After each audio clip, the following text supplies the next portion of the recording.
Name, dear students, 11th class, dear viewers. Today's our topic of botany. It is essential mineral nutrients. जैसे कि आप जानते हैं कि हर एक जानदार की ज़िंदा रहने के लिए उसको ग़िज़ा की ज़रूरत है और ग़िज़ा में जो न्यूट्रेंट्स हैं वो उसकी बॉडी में मतलब परवरिश यानी ग्रोथ एंड डेवलपमेंट का काम अंजाम देती है। इसी तरह हम प्लांट्स के बारे में बात करें, प्लांट्स में भी होते हैं न्यूट्रेंट्स जो उसकी डेवलपमेंट और ग्रोथ के लिए बहुत ही एसेंशियल होते हैं। तो dear students, criteria for essentially क्या होता है? In order to determine whether the particular element is essential or non-essential, the elements must follow the criteria for essentiality given below. The element must be absolutely necessary for supporting normal growth and development. जैसा कि आप जानते हैं कि जो जो element essentiality criteria में आते हैं वो ज़रूरी है कि वो उसको प्लांट को ग्रोथ और डेवलपमेंट में सपोर्ट देनी चाहिए, ताकि उससे उसकी ग्रोथ और डेवलपमेंट उस प्लांट की उसे होनी चाहिए। तो हम भी उस एलिमेंट को एसेंशियलिटी क्राइटेरिया में दाखिल कर सकते हैं। Requirement of the particular element in appropriate amount must be specific and it should not be replaced by any element. और प्लांट को वो एलिमेंट जो उसकी एसेंशियल है उसके लिए, तो उसको वो प्रॉपर मकदार में मिलना चाहिए, स्पेसिफिक होना चाहिए और प्रॉपर मकदार में मिलना चाहिए। तो किसी और दूसरे से उसकी रिप्लेसमेंट नहीं होनी चाहिए। If a deficiency of one element occurs, it should be fulfilled by addition of some other elements. अगर किसी की डिफिशिएंसी हो जाएगी प्लांट में, तो उसकी वो डिफिशिएंसी पूरा करने के लिए हमें दूसरे किसी एडिशनल एलिमेंट को ऐड करना पड़ेगा, ताकि उसकी वो डिफिशिएंसी वहाँ पर ख़त्म हो जाएगी। The element must be involve directly in the functioning and metabolism plant. तो वो एलिमेंट जो हम एसेंशियल क्राइटेरिया में दाखिल करते हैं, तो वो इन्वॉल्व होना चाहिए directly functioning of the end metabolism of the plant, तो ताकि उसकी ग्रोथ उसकी डेवलपमेंट इस तरह से अंजाम हो सके।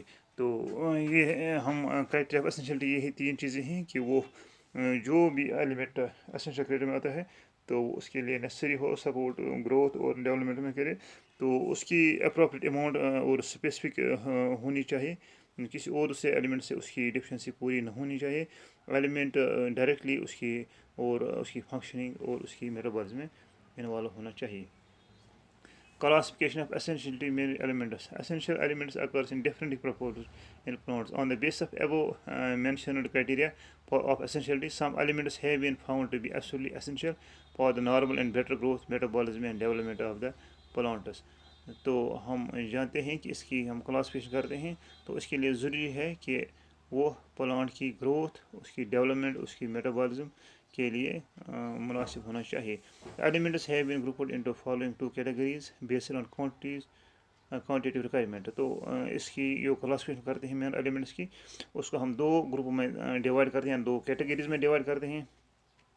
पहला है macro nutrients, and these are the elements generally found in plants tissue in large amounts in excess around 10 moles per kg, 10 megamoles per kg। That means they are also called as major elements. वो element जो ज़्यादा मकदार में plant को ज़रूरत हो इन्हीं growth, metabolism और दूसरी डेवलपमेंट के लिए, उनको हम मैक्रो न्यूट्रेंट्स कहते हैं और मेजर एलिमेंट्स कहती हैं। These elements are generally involve in the synthesis of organic molecules and development of osmotic potential.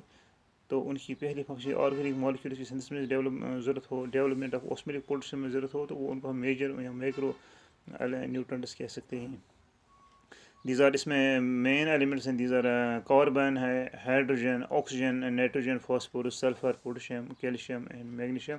ये होते हैं माइक्रो न्यूट्रेंट्स। जैसे आपने सुना है, कार्बन है एक मैक्रो न्यूट्रेंट, हाइड्रोजन है macronutrient, oxygen macronutrients है, nitrogen, phosphorus, sulphur, potassium, calcium and magnesium, ये होती है माइक्रो न्यूट्रेंट्स में जो ज़्यादा मकदार में प्लांट को ज़रूरत पड़ते हैं। Out of all these elements, carbon, hydrogen, oxygen और obtain from carbon dioxide and water, while the others are obtain from the soil. तो इसमें तीन चीज़ें हमें जो माइक्रोन्यूट्रेंट्स में आते हैं, कार्बन, हाइड्रोजन, ऑक्सीजन, ये हमें कार्बन डाइऑक्साइड वाटर से हासिल होते हैं। तो बाकी जो होती हैं उस सॉइल से प्लांट को दस्तयाब होते हैं कि वो माइक्रोन्यूट्रेंट्स वो न्यूट्रेंट्स हैं जो प्लांट को ज़्यादा मकदार में ज़रूरत होती है और की ग्रोथ और डेवलपमेंट के लिए। दूसरा था micro, these are the elements generally found in traces very small amounts only. तो वो प्लांट्स जो वो न्यूट्रेंट जो प्लांट को कम मकदार में ज़रूरत हो पड़ते हैं या उनको एक बहुत कम मकदार ज़रूरत हो उसकी ग्रोथ और डेवलपमेंट के लिए, less than 10 micron moles per kg।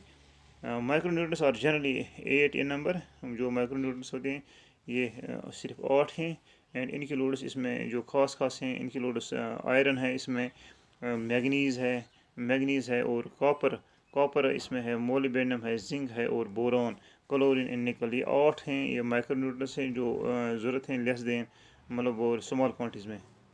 These are most involved in the function of enzymes and cofactory of metabolism. तो उनकी मेन जो होती है involve in the functioning of enzymes की फंक्शन में ज़रूरत पड़ती हैं एज कोफैक्टर्स और एक्टिवेटर्स ऑफ मेटल्स, और मेटल्स को एक्टिवेट करने में इन्हीं का ज़्यादा रोल होता है. तो इस तरह हम उनकी क्लासिफिकेशन करते हैं इन माइनर न्यूट्रंट्स की.